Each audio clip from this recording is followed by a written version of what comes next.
Everyone welcome back to my channel. So guys कैसे हैं आप सब? आई होप कि आप सब अच्छे होंगे। सो गाइस आज का जो हमारा वीडियो है वो है एपिडर्मिस के ऊपर। हमने इसके पिछले 2-3 पार्ट्स अपलोड कर दिए हैं जिसमें मैंने आपको स्किन के बारे में डिटेल में बताया है। एंड अब हम स्किन की लेयर्स के बारे में बात कर रहे हैं। सबसे पहले हम बात करते हैं एपिडर्मिस के बारे में। सो मैंने एपिडर्मिस के बारे में आपको नेक्स्ट वीडियो में बता दिया था कि बेसिकली एपिडर्मिस क्या होता है। उसकी थोड़ी सी मैंने डेफिनेशन आपको बता दी थी। अब हम इसकी लेयर के बारे में बात करते हैं। ठीक है, जैसे कि मैंने आपको बताया था कि हमारी 3 लेयर से मिलकर स्किन बनती है। ठीक है, अब उन 3 लेयर के अंदर भी हमारी कुछ लेयर्स होती हैं। तो सबसे पहले हमारी जो एपिडर्मिस लेयर है इसके अंदर हमारी 5 लेयर होती हैं। मेनली 5 लेयर होती है जिससे हमारी एपिडर्मिस बनती है, जो कि हमारा फर्स्ट है stratum corneum, stratum lucidum, stratum granulosum, stratum spinosum, stratum basale. ठीक है, ये हमारी एपिडर्मिस की 5 लेयर होती हैं। अब हम इनको वन बाय वन डिटेल में समझेंगे डेफिनेशन के साथ। यहाँ पे मैंने एपिडर्मिस का डायग्राम बना दिया है, जैसे कि आप देख सकते हैं। ठीक है, मैं आपको डायग्राम में बता देती हूँ। ये हमारा एपिडर्मिस का डायग्राम है, जिसमें आपको ये वाली जो लेयर दिख रही है ऊपर वाली सबसे आउटर मोस्ट लेयर, वो है हमारी स्ट्रेटम कॉर्नियम लेयर। ये जो मैं आपको ऊपर ऐसे मैंने राउंड राउंड सर्कल दिखाए हैं, ये हमारे डेड सेल्स होते हैं जो कि पील ऑफ होते रहते हैं। ठीक है, सो आउटर मोस्ट लेयर हमारी स्ट्रेटम कॉर्नियम है। सेकंड है हमारी लूसिडम। ठीक है, थर्ड है हमारी स्ट्रेटम ग्रैनुलोजम, ये हमारी स्ट्रेटम ग्रैनुलोजम है। एंड फोर्थ है हमारी स्पाइनोजम, ये यहाँ से यहाँ तक हमारी स्पाइनोजम लेयर होती है। ठीक है, एंड फिफ्थ है हमारी स्ट्रेटम बेसिली लेयर या जर्मिनेटिवम लेयर भी हम इसको कहते हैं। ठीक है, सो सबसे पहले हम बात करते हैं स्ट्रेटम कॉर्नियम के बारे में। It is outer most layer of epidermis. ठीक है, जो हमारी स्ट्रेटम कॉर्नियम लेयर है वो हमारी एपिडर्मिस की आउटर मोस्ट लेयर होती है। ये हमारी एपिडर्मिस की लेयर है।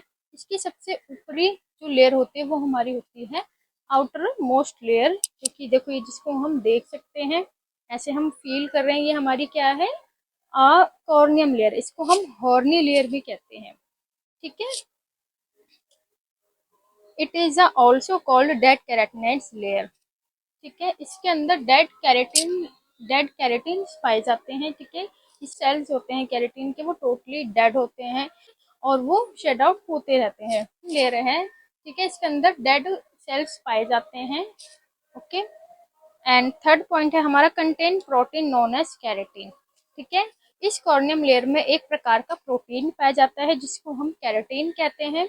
और ये जो हमारी कॉर्नियम लेयर होती है ये वाटरप्रूफ होती है। ठीक है, और जो हमारी कॉर्नियम लेयर होती है ये हमें डस्ट से, बैक्टीरिया से, ठीक है, प्रोटेक्ट करके रखती है हमारी कॉर्नियम लेयर, क्योंकि ये सबसे सबसे ज़्यादा दबाव हमारा इसी लेयर के ऊपर होता है। ठीक है, और इसलिए इसके जो सेल्स होते हैं वो टोटली डेड होते हैं। ठीक है, वाटर प्रूफ होती है। अब आपने देखा होगा अगर आप पानी कागज को पानी में भिगो देंगे तो क्या होगा, वो सिकुड़ जाएगा। लेकिन आप अपने मतलब बॉडी के ऊपर पानी डालोगे तो बॉडी तो नहीं सिकुड़ेगी, क्योंकि वो वाटर प्रूफ होती है। It is a gateway of heat water and so many chemical. ठीक है, अब जो हमारी कॉर्नियम लेयर होती है ये एक रास्ता है, एक रास्ता है जो कि हीट वाटर या किसी केमिकल के अंदर जाने का। मतलब जैसे कि आप अगर आप गर्म पानी में ऐसे हाथ डुबो के रखोगे तो क्या होगा कि जो हमारा हैंड्स है वो क्या होगा, वाइट वाइट हो जाता है। जो हमारी स्किन है वो पानी को सोख लेती है, लेकिन इतना भी नहीं सोखती कि बिल्कुल ही बोन्स के अंदर पानी जा रहा है, नहीं। कुछ परसेंट तक वो अंदर पानी सोख लेती है, कुछ लेयर तक जाती है। ऐसा नहीं कि बिल्कुल बेसल लेयर तक पानी चला गया, नहीं। यहाँ से कुछ परसेंट यहाँ तक पानी आ जाता है, लेकिन ज़्यादा अंदर तक पानी के मॉलिक्यूल्स ज़्यादा अंदर तक नहीं जाते। ठीक है, अब जैसे आप को चोट लगी है, ठीक है, मोच वगैरह आती है, तो क्या क्या करते हो आप, बाम लगाते हो ना। तो बाम बाम क्या करती है, स्किन के अंदर तक जाती है। ठीक है, अंदर अंदर से जाके अपना जो भी उसका काम होता है पेन किलर का वो अपना करती है। ठीक है, whole layer change within 28 days. ठीक है, सेल्स बनते हैं, पुराने सेल्स शेड आउट होते रहते हैं। ठीक है, और इस प्रोसेस को होते होते 28 से 30 दिन हमें लगते हैं।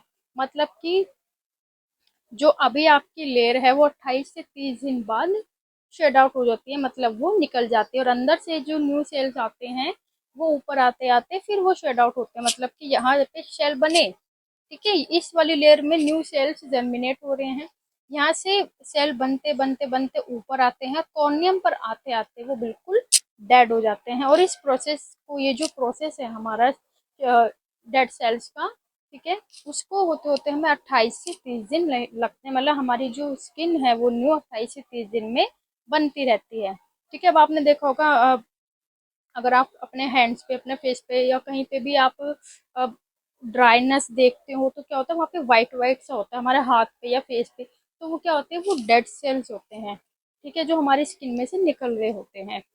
ठीक है, सो ये हमारा था कॉर्नियम लेयर। अब हम बात करेंगे स्ट्रेटम लूसिडम के बारे में। सो अब हम बात करेंगे स्ट्रेटम लूसिडम के बारे में।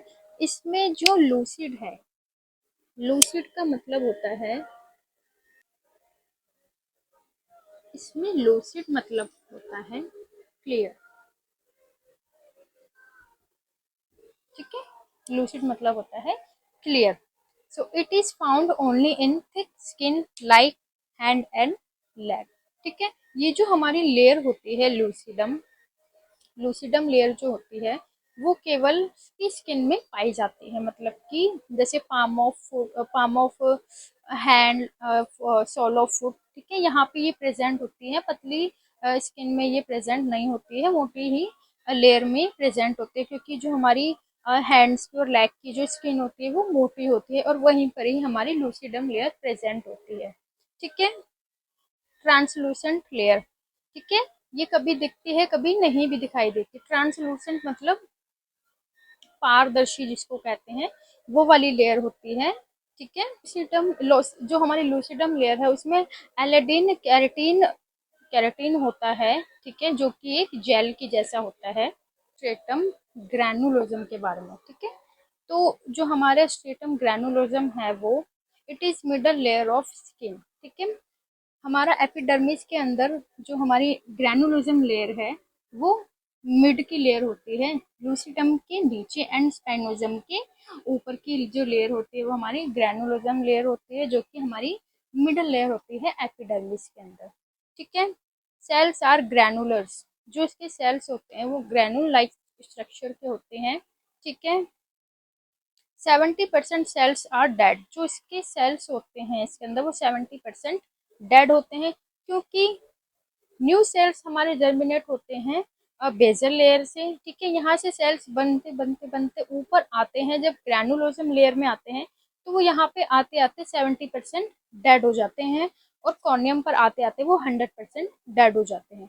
ठीक है, जो सेल्स होते हैं वो फ्लैट होते हैं। इसी ग्रैनुलोजम लेयर में कैरेटिनोसाइट्स की 2 से 3 कतारें होती हैं। एटिलोहाइलिन ग्रैन्यूल्स होते हैं जो कि सॉफ्ट कैरेटिन बनाते हैं। ठीक है, जो हमारा स्किन का कैरेटिन होता है वो सॉफ्ट होता है, और जो इसका कैरेटिनोहाइलिन ग्रैन्यूल्स होते हैं वो सॉफ्ट कैरेटिन। और इस लेयर में एपिथेलियम सेल्स जो होते हैं जो हमारा स्किन बनाते हैं वो टोटली डेड होते हैं, डेड होना शुरू हो जाते हैं, मतलब यहाँ से जो हमारे एपिथेलियम सेल्स है वो डेड होना शुरू होते हैं। यहाँ तक तो वो 70% जिंदा रहते हैं, मतलब यहाँ तो 100% वो जिंदा होते हैं, ऊपर आते आते वो 70% तक जिंदा होते हैं, और जब ग्रैनुलोजम लेयर से ऊपर जाते हैं तो वो टोटली डेड हो जाते हैं।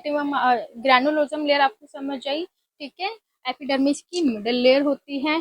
ठीक है, और 70% इसमें सेल्स डेड होते हैं।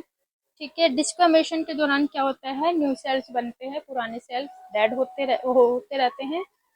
अब हम बात करते हैं स्ट्रेटम स्पाइनोजम के बारे में। ठीक है, स्ट्रेटम स्पाइनोजम सेल ये रही हमारी स्पाइनोजम।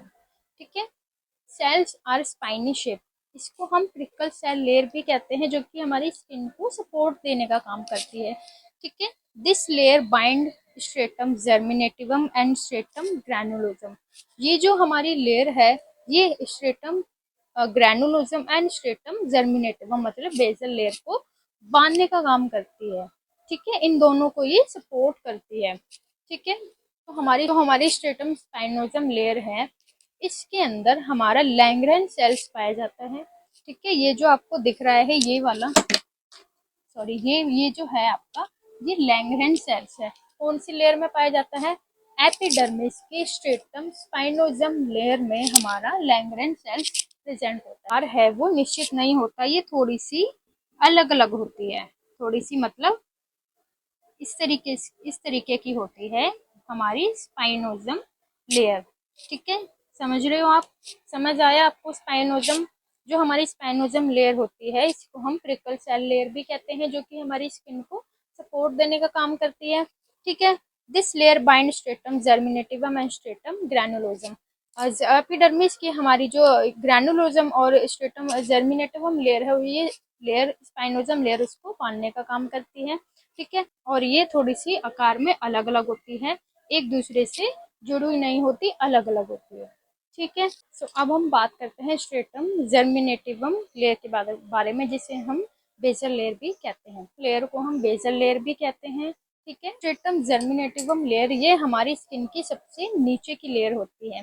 ठीक है, सबसे ऊपर की लेयर होती है हमारी कॉर्नियम। ठीक है, और जो हमारी बेसल लेयर होती है वो हमारी स्किन की सबसे नीचे की आंतरिक लेयर होती है, बेसमेंट होता है। ठीक है, यही से क्या होता है, जो हमारे सेल हैं वो बनते हैं। ठीक है, और वो ऊपर जाके डेड होते हैं। ठीक है, और इसका जो शेप होते हैं, इसके जो सेल्स के जो शेप का आकार होता है वो क्यूबॉइडल आकार का होता है। ठीक है, यही से कैरेटिनाइजेशन की प्रक्रिया शुरू होती है। ठीक है, यहीं से शुरू होते होते क्या होता है, सेल्स बनते हैं और शेड आउट। इस सेल्स में क्या होता है, माइटोसिस डिवीजन होता है। ठीक है, एक सेल बनता है, जो हमारा बेसल लेयर है इसमें हमारा एक सेल बनता है जिसे हम मदर सेल कहते हैं। ठीक है, मदर सेल आगे अनडिवाइड होता है डॉटर सेल में, अगेन वो आगे डिवाइड होता रहता है, मल्टीप्लाई डिवाइड होता रहता है, जिससे हमारे अरबों खरबों सेल्स बनते जाते हैं। ठीक है, तो इसमें माइटोसिस डिवीजन के थ्रू क्या होता है, न्यू सेल्स बने। ठीक है, इसमें क्या होता है, न्यू सेल बने। ठीक है, बनते गए बनते गए बनते गए, ऊपर जाते जाते जाते क्या होते हैं, वो डेड हो जाते हैं। ठीक है, गाया ग्रैनुलोजम में। ठीक है, ये हमारा सबसे नीचे की लेयर होती है, यहीं पर क्या होता है, हमारा माइटोसिस डिवीजन होता है। ठीक है, मदर सेल्स बनते हैं, अगेन वो आगे डिवाइड होते रहते हैं। ठीक है, और वो डॉटर सेल में बदलते जाते हैं। ठीक है, न्यू सेल्स बनते हैं, न्यू सेल बनते हैं, पुराने सेल शेड आउट होते रहते हैं, और यही प्रक्रिया हमारी था हमारा एपिडर्मिस की पांचों लेयर। मैंने आपको वन बाय वन पांचों लेयर के बारे में बता दिया है। ठीक है, आगे हम बात करेंगे डर्मिस के बारे में। ठीक है,